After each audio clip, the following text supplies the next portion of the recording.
Hello and welcome to CS303 Operating Systems. This is chapter number 2, lecture number 3.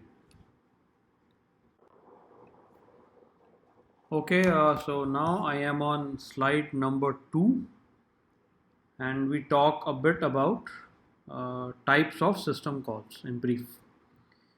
So, if you recall from the last uh, lecture, we had discussed system calls in detail, right? So, to summarize, system calls are a mechanism using which user programs can get services of the operating system, right? So, and we saw how initially, whenever you want to make a system call, you need to call an API, a wrapper, a C function. So that gets called when the user program is running in user space, and then once you call that function calls the appropriate system call on behalf of the user. And then we have a kernel crossing from user to kernel space. Then the system call is executed on the behalf of the user, and the results are sent back to the executing process. And then they can execute the next piece of code and so on.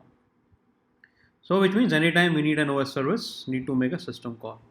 We saw for something as simple as copying a file from one location to another, from one directory to another. Uh, and that simple operation led to or resulted in a large number of system calls, right? So to check whether the file exists, if the file does not exist, should we create one? That's for the source file. To check for the destination file, if the destination file does not exist, do we create one?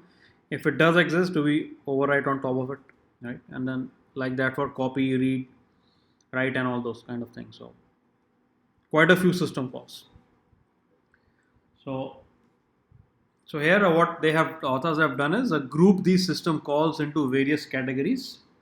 Okay, and of course we will have more exposure to these system calls in terms of programming as we discuss the relevant chapters. So one category of system calls is uh, for process control, right? So so here we have what are the different kinds of system calls we can have to create a process, to terminate a process, right? To load a process, to execute a process. So for create we have the fork system call. We'll meet it in chapter 3. Terminate process we have exit system call. Okay. To execute process we have exec, right? So fork, exit, exec, right? Get process attributes, get PID. Set process attributes, set PID, right?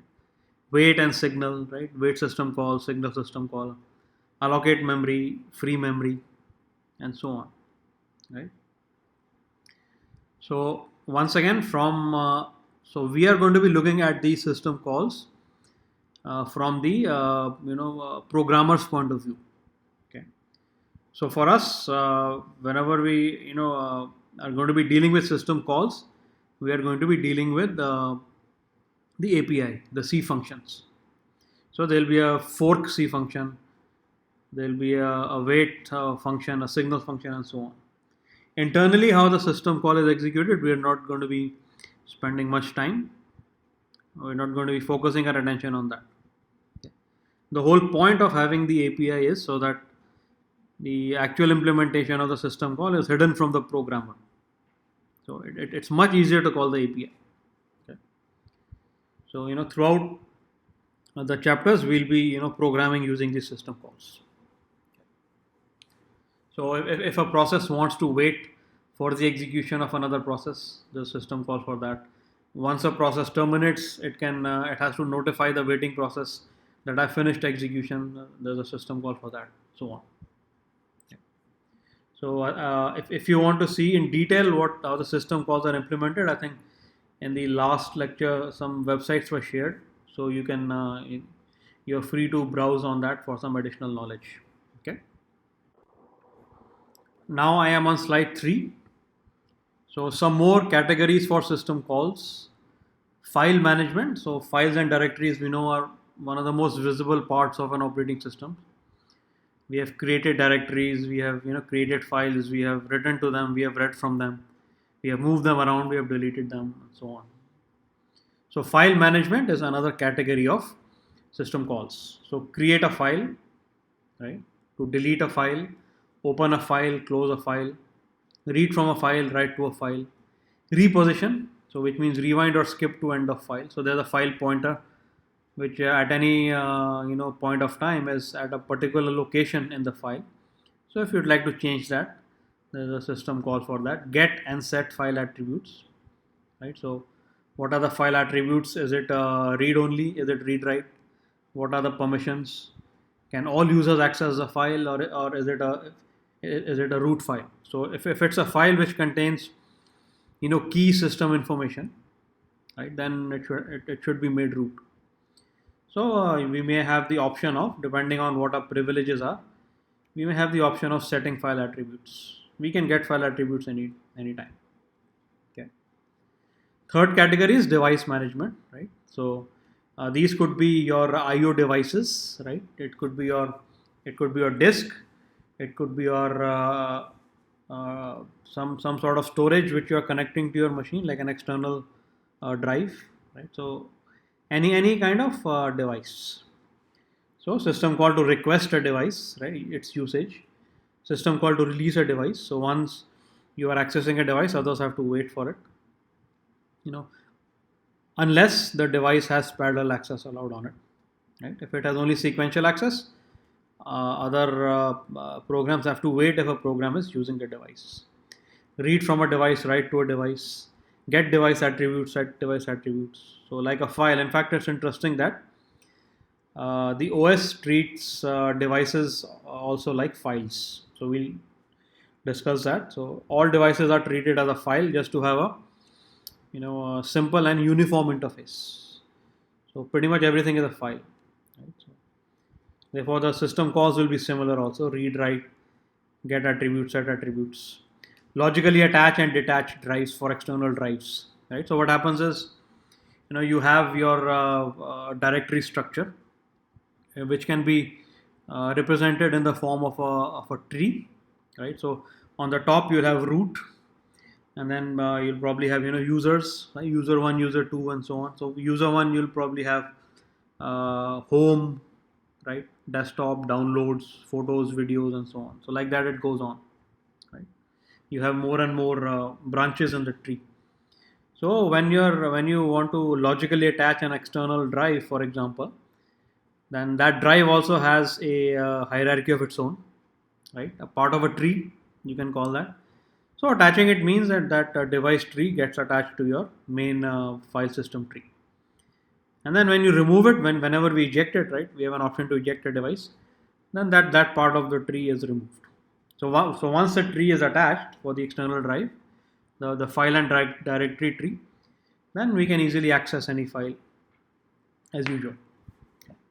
So another type of system calls device management. Okay, now I am on slide number 4. Types of system calls continue. So we are just talking about several categories of system calls. So one such category is information maintenance. Get the date or time, set the date or time, get system data, set system data, get and set process file, device attributes. So just different kinds of information about the system and its components. Okay, so there's a family of system calls for that. Another one very important, the communications, right? So create, delete communication connection. So whenever processes need to communicate with each other, programs need to communicate with each other, you need some system calls. You need to create a connection, you need to delete a connection, you need to pass data, and so on. Send, receive message, if message passing model to host name or process name. From client to server, open connection, transmit message. So you have communication going on, you send an open connection, and then the server accepts, and then once a connection is live, you can transmit messages, and then you can break the connection once you're done. So you can using these system calls, you can processes or programs can communicate. They can exchange data with each other. So message passing is one model where two programs pass messages and exchange data. Shared memory is another model in which you designate a chunk, a block of memory as shared. So which means that multiple processes can access it. So note that by default, a process is not allowed to peek into another process's address space, the memory reserved for a process. So that is by default, but you can change that. You can set up shared memory, and then you can designate a block of memory as shared, and then many processes can do read-write operations. Transfer status information, attach and detach remote devices. So you have a bunch of system calls for communication as well. So now I am on slide 5, and you have here another category is given: protection. So control access to resources, get and set permissions, allow and deny user access. So you can have various levels of user access, right? At one level you can access everything. At another level you can access some files, and at another level only the root can access. So there are a bunch of system calls. You just call those functions, and then those kind of operations are performed.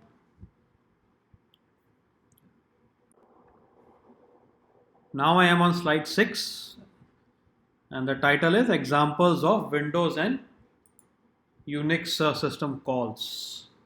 Right. So one thing we should say that in this book we are referring to system calls by their generic name. On actual systems, the names may differ a bit, right? Because for the same system call, Windows and Linux or Mac may call the function with a different name, right?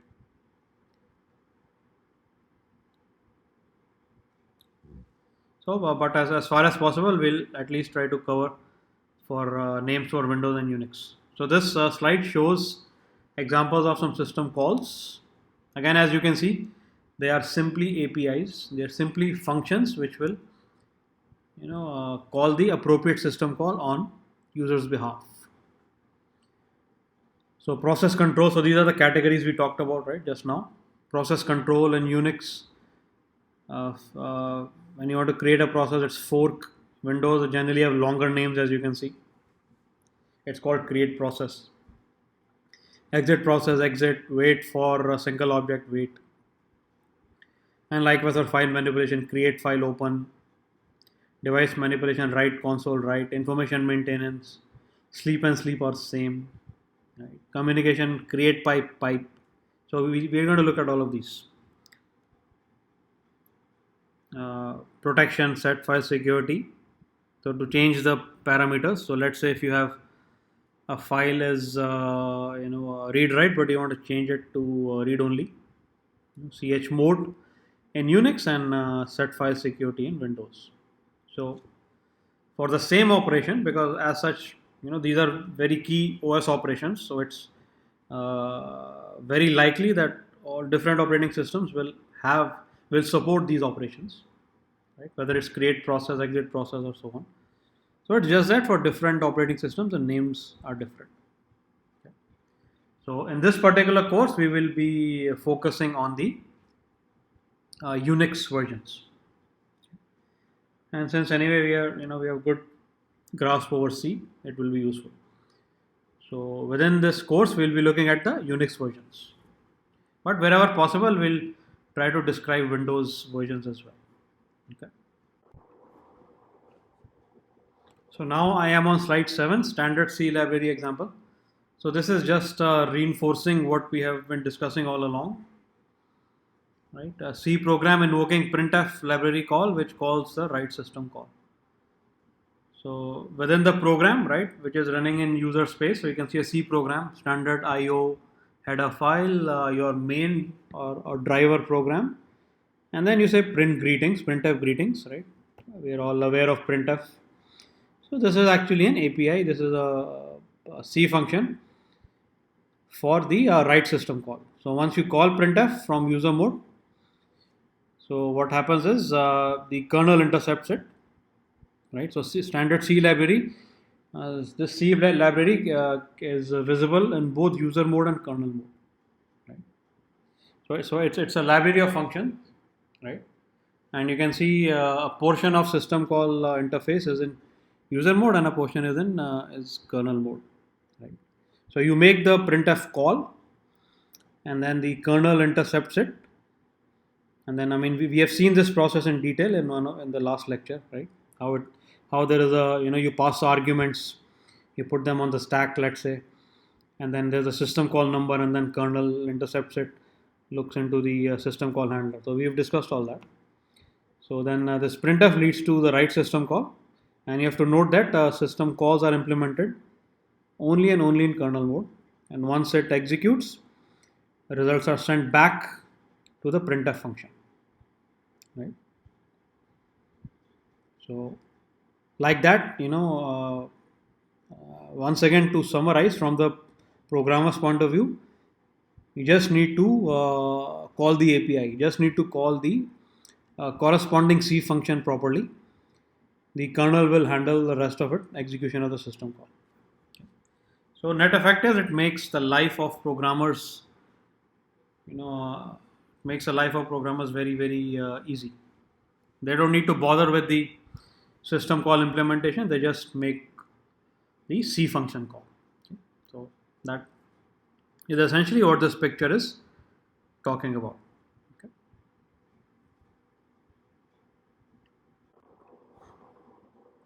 So now I am on slide 8, process control example, MS-DOS.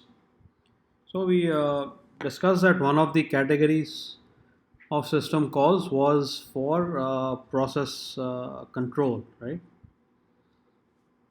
So essentially, creating processes, making them run, exiting processes, bringing processes into memory, right, from disk, and then copying them back to disk. So here we see as a case study MS-DOS, right? So you would be aware this is one of the older operating systems of Microsoft. MS-DOS, DOS stands for Disk Operating System. So even in current versions of Windows, you can look for a DOS shell. It is still there, right? Command line interpreter. Okay. So here what we are showing in this slide is how a program is brought into memory and how does it execute. Okay. So MS-DOS was an example of a single tasking OS, which means that at any point of time, only one process can run. This is in contrast to multitasking OS, in which any point of time, many processes can run. So that can only happen if you have multiple CPUs. So even with a single CPU, you can still bring many processes into memory, and you can juggle them around, take advantage of when one process is going for I/O, you can bring the other one in. But at any point of time, if you have a single CPU, only one process can run, not more than that. So at system startup, what we have is first. So this is a snapshot of the main memory of the RAM. So what we have is the kernel is of course running. That's the part of the OS, the core of the OS, providing important services. And then first job is the command interpreter is loaded. Okay. So in those times, the graphical user interface was not there, so everything was only command line based. Okay. So the command interpreter or the command line interpreter, as we have introduced earlier in this chapter, it is loaded into memory. So a copy is kept on disk, it is loaded into memory, and then what happens is the command line interpreter waits for the next input from the user. So user says that probably I want this program to run, right? Whatever that program may be or process. process and program, very similar. So what happens is the command interpreter, once it gets the command, it loads the relevant process from memory. Okay. So in part B, you can see program is running, that process is loaded into memory. And interesting, so now free memory is less than it was before. And one thing you notice is that the process has overwritten part of the shell. Right? So process has overwritten a substantial part of the shell. So it looks like it's a problem, but in this case it's okay, because anyway at any point of time we are only going to run one program. So note that the command interpreter is also a program. So the process, even though it's overwritten, it still runs once it finishes execution. So instruction pointer is at the first instruction in the program, in the process. Once the program exits, shell is reloaded from the disk, and then it waits for the next program, and then third, fourth, and so on. Okay. So here we're using the term process and program interchangeably. There are some differences between them which we will clear in chapter number 3. So this is how DOS used to support program execution. Okay.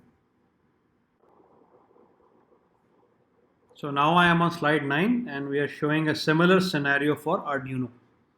So this is a popular OS for embedded systems. So how is Arduino supporting the execution of programs? So this again single tasking.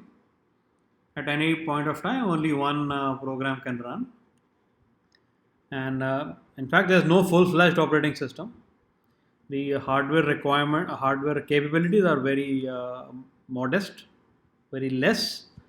So can't really afford a full-fledged OS. Anyway, these embedded systems have a limited functionality. They're very specialized functionality. Right? They're not really general purpose. So therefore, not much code needs to run. It's very specific what they need to do. For example, like for a microwave or an oven and so on. Very specific tasks. So what happens is at the system startup, you have a bootloader, right? So generally we've seen that bootloader, what is the job of the bootloader? To, initially when it starts up, right? When the system is booted, to locate the operating system. Here what happens is initially you have bootloader and free memory. And then programs, or in Arduino they call them sketches, are loaded via USB into your flash memory. There's a single memory space. Bootloader loads a program, and in part B you can see that now using your USB connection, the user program has been loaded. Okay. Program exits, you load another sketch. So it's single tasking. At one time you can load only one program. So there's no multitasking. Okay. So this is an example of how Arduino supports program execution. So for more details on this, you can read the book. They've explained in a couple of paragraphs. Okay, now I am on slide 10. So here we talk about FreeBSD. So program execution in FreeBSD. So this is a version of Unix. You can read more about it online. Unix variant from BSD means Berkeley Software Distribution. Okay. The version of Unix, and how this is different from the previous two, DOS and Arduino. This OS supports multitasking. So which means that you can bring in many programs into the main memory, and then when one program goes off to do I/O, CPU can be given to the other program. Okay. So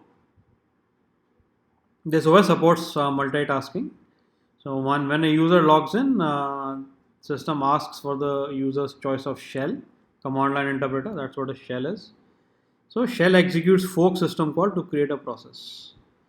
So if you want to create a process in Unix based systems, you have to execute the fork system call. So we'll be looking at fork the fork system call and great detail in chapter 3. So execute fork, shell executes fork system call to create a process, and with that you also execute the exec system call. Okay. And within exec system call, you specify the exact program you want to run. So there are different programs, each of them has a name. So using exec, you specify that I want to run this program, this process. Okay. So now that process is running, post exec. Now shell waits for process to terminate or continues with other commands. So either you have a mode in which you wait for the process to terminate before accepting the other command, or you can continue and you can accept other commands, because now you have multitasking. So once process A is running, you are more than welcome to bring in process B. Right? So eventually a process exits with the exit system call, and there are different codes which can be specified passed using exit system call. Code 0 means no error, code greater than 0 means error, codes are returned to invoking process. So once a process exits, it passes on a code to its parent process, right? And then according to that, parent process may make a call. In this case, who is the parent process? Parent process is the shell. So of course, a lot more details on fork and exit will be coming in chapter number 3.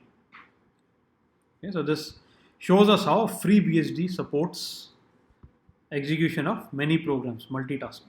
Okay. So now I am on slide 11.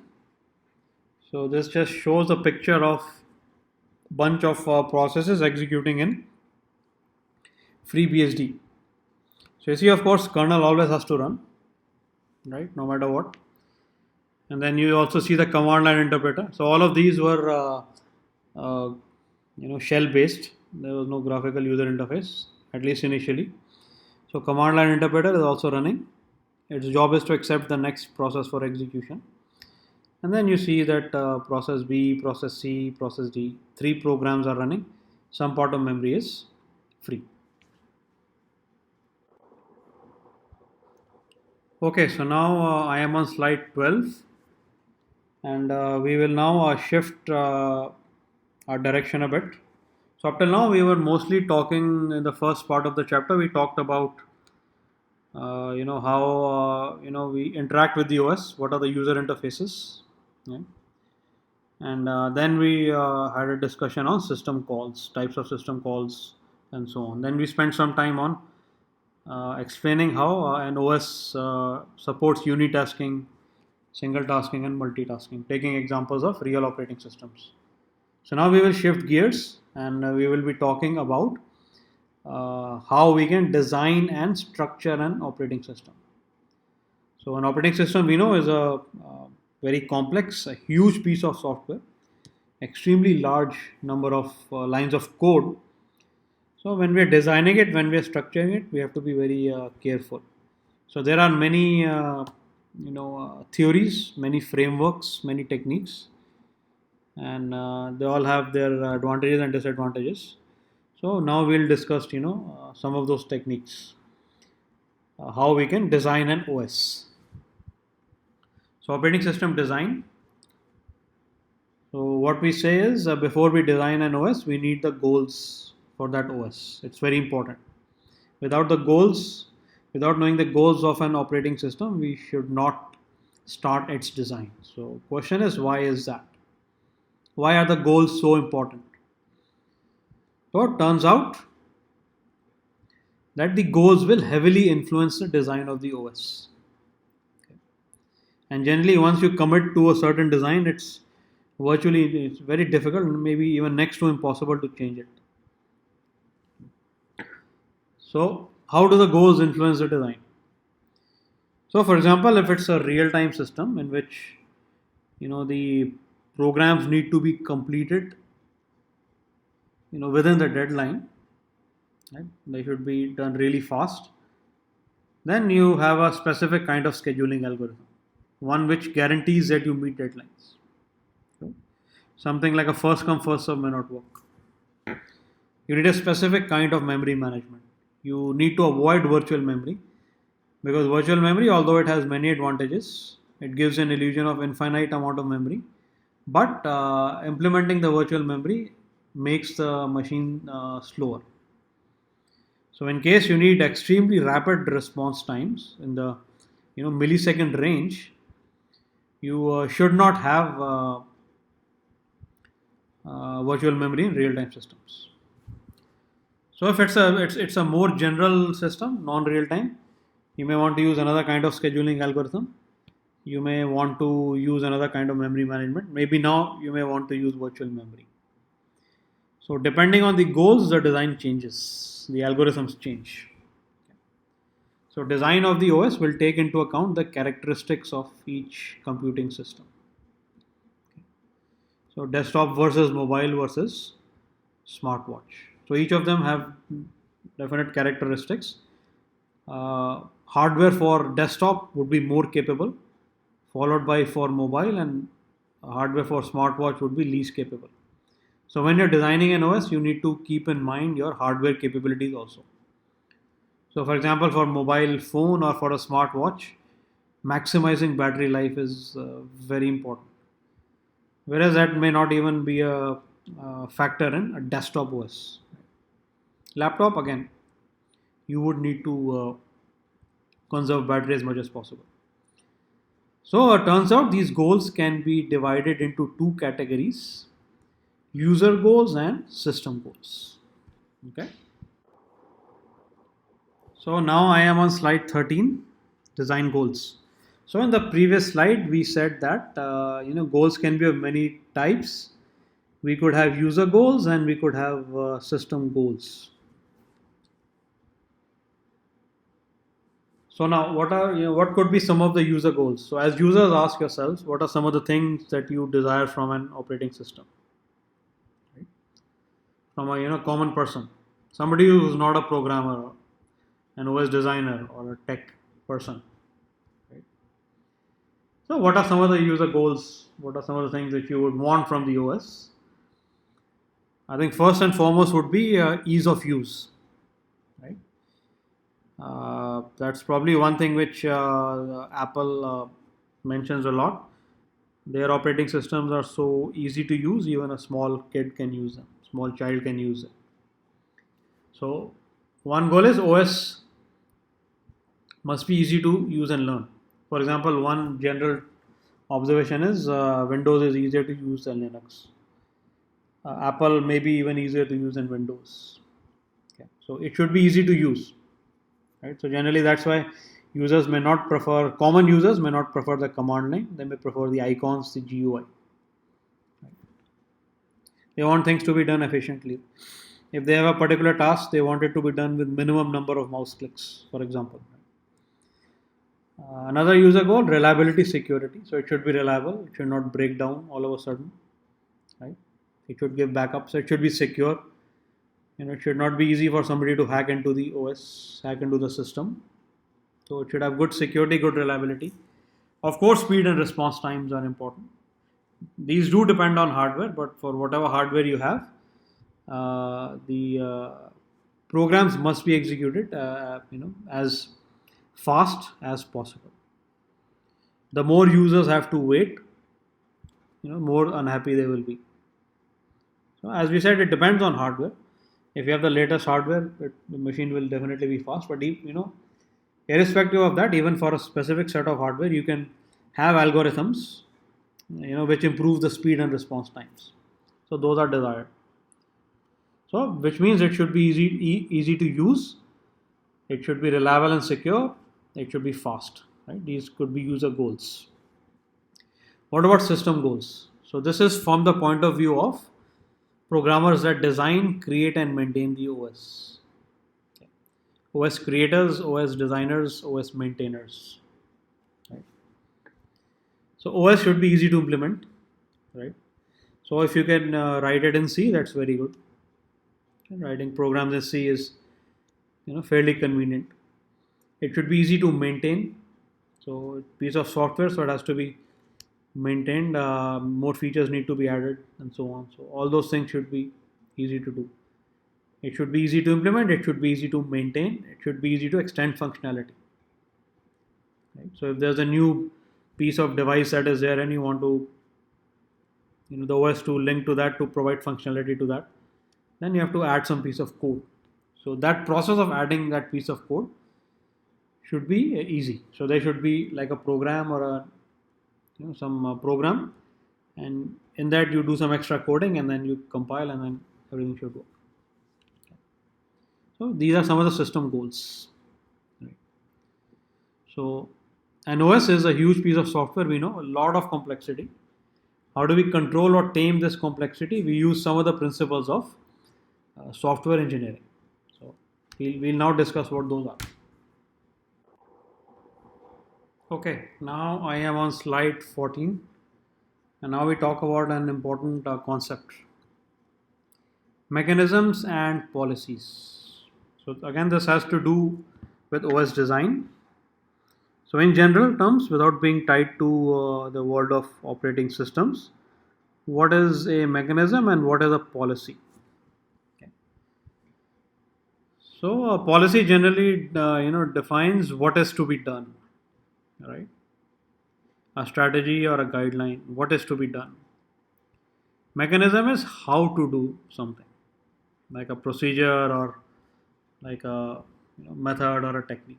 So once again, policy defines what is to be done, and mechanism defines how to do something. So an example from operating systems, let's say the mechanism is giving priority to certain class of processes. So based on characteristics of programs or processes, we can put them in different classes. So let's say one such class or two such classes is interactive and batch. So interactive processes are like you're playing a video game, right? You racing video game, you tilt the wheel, so then accordingly the game has to behave. You move to the left or right, and then again you take some action. The some competition is done at the end of at the game end, and then again goes back and forth. So you're interacting with it in real time. Batch process could be something like multiplying two very large matrices, right? Doing some DNA computation, some biology computation. So mechanism is you give priority to certain class of processes. So you say, okay, fine. Let's say I want to give interactive processes more importance than batch. You say for interactive, people want fast response times. So given a choice, let the system execute interactive ones first. Give them more importance. So mechanism is giving priority to certain class of processes, and the policy is interactive processes are given higher priority than over batch processes. So why bother with this policy versus mechanism? Answer is flexibility. Policies may change over time. Desirable to have mechanisms that do not change that frequently. So for this mechanism, if I want to change my policy, if I want to say that no, batch processes should be given more importance due to some reason versus interactive processes, within the code, amount of change I need to make is very minimal. So each process will have a tag with it, maybe a bit that indicates whether it's interactive or batch. So now to change the code to ensure that batch processes get executed on the CPU earlier, the change in code is minimal. To change the mechanism would require more work. So if I am saying that I'm not giving priority to any process, but all of them have equal priority, so that would involve more work. Okay. So generally, policy, what is to be done, right? And mechanism is how am I going to do something. So giving priority is mechanism. Policy is interactive over batch. Another policy could be batch over interactive. Okay, so that's mechanisms and policies. Okay. Okay, now I am on slide 15. So one more example of policy versus mechanism. So let's say the problem we have is how do we ensure CPU protection, right? So how do we ensure that one device is not, or I'm sorry, one process is not hogging the CPU once it has taken it, right, for execution. Right. So one way we can ensure. So the idea is that all processes should receive fair share of the CPU. Right. So the mechanism we may. So many ways we can do this. One mechanism is we use a timer. So the idea is after we set a timer, and then once the timer elapses, we check and see whether the program is still running, and then we make a call whether we let it run. So maybe we say timer goes off 5 times, and then if the process is still running, then we take the CPU away from that process. Okay, so that's the idea. So the mechanism is we use a timer. Now the policy is how long should we set the timer? 5 milliseconds, 50 milliseconds. So depending on the value we pick, it will have certain consequences. So if we have the value of timer is very small, then CPU has to be interrupted after a very small time intervals. So there is a lot of overhead. So maybe we need a value which is not too small, not too large. Okay, so how to get that value? You need a lot of experiments. You need to look at process profiles to find that out. But in general, the mechanism is that we are using we are using a timer for CPU protection, right? That is a mechanism, and the policy is for how long are we setting the timer? 5 seconds, 50 milliseconds. Okay, so changing policy is not much work. So in fact, you just have one piece of code where you set the value of the timer, right? Maybe int timer is 5, right? Like that. So you just have to change that one piece of code. Changing mechanism would be more work. So now if you decide that you don't want a timer but you want some other something else, then of course that's more work. You have to do more coding there. So this is another example of policy versus mechanism.